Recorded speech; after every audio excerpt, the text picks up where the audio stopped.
Hi friends, நான் தான் காங்கேயம் யூடியூப்லேருந்து பேசுகிறேன். நம்ம உரத்தை எப்படி கொடுத்தோன்னு பார்த்தோம் இல்லையா, அந்த உரம் கொடுத்துட்டோம் இல்லையா, தண்ணி எப்படி ஊற்றுறோம் பாருங்கள்.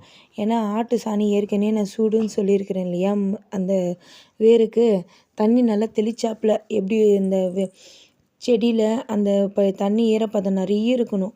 அப்போ தான் அது குளிர்ச்சியாக இருந்தால் அந்த சூட்டுனால அந்த வேர் வந்து அழிவு போகாது இருக்கும். எப்படி ஊற்றுறோம் பாருங்கள் தண்ணி. இப்போ அந்த இலை மேலே நல்லா தெளித்து ஊற்றும்போது இலையில இருக்கிற பூச்சி போட்டு இருந்தால் கூட அது கீழே விழுந்துடும். அப்போ அந்நேரத்துக்கு நம்ம இலையும் ஃப்ரெஷ்ஷாக இருக்கும், செடியும் நம்மளுக்கு ஃப்ரெஷ்ஷாக காட்டும். தண்ணி வந்து இது தண்ணெல்லாம் தாராளமாக ஊற்றுங்க. உரம் எப்போ போடுறீங்களோ அப்போ தாராளமாக ஊற்றுங்க தண்ணி. அப்போ தான் வந்து செடிங்களுக்கு நல்லா குளிர்ச்சியாக இருக்கும். வேருங்களும் நல்லா குளிர்ச்சியாக ஃப்ரெஷ்ஷாக இருக்கும், செடியும் நல்லா ஃப்ரெஷ்ஷாக வச்சுக்கும். நல்லா அது ஊற்றிட்டு நல்லா அந்த இலை மேலே தெளித்து விடுங்க. இந்த பூச்சி தாக்குதல் இலையில இருந்ததுன்னா கூட அது கீழே விழுந்துடும்.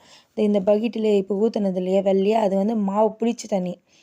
அன்றைக்கி மாவு காலி ஆயிடுச்சு, அந்த மாவில் இருக்கிற அலசி போட்ட தண்ணியை நான் மாவு அலசி தண்ணி ஊற்றிட்டு இதோட இந்த வீடியோ முடியுது. பாய். தேங்க்யூ. வெல்கம்.